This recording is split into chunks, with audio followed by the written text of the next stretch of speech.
Hello, আসসালামু আলাইকুম guys, কি অবস্থা, কেমন আছেন? আশা করি সবাই ভালো আছেন। দেখেন আপনাদের মাঝে এটা আজকে কিনে আনলাম গাড়িতে লাগানোর জন্য। তো এটা এখন আনবক্সিং করবো, দেখা যাক।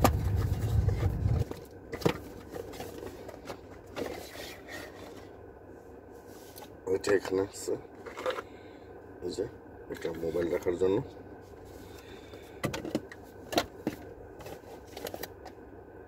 আর এই যেটা গ্লাসে লাগানো হবে, এই যে প্যাকেট। যদি কেউ কিনতে চান 2 টাকা নিব, 2 দিনার নিব।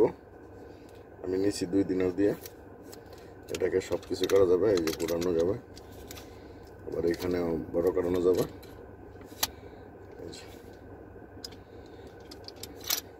ঠিক আছে, এবার এটা লাগিয়ে দেবো।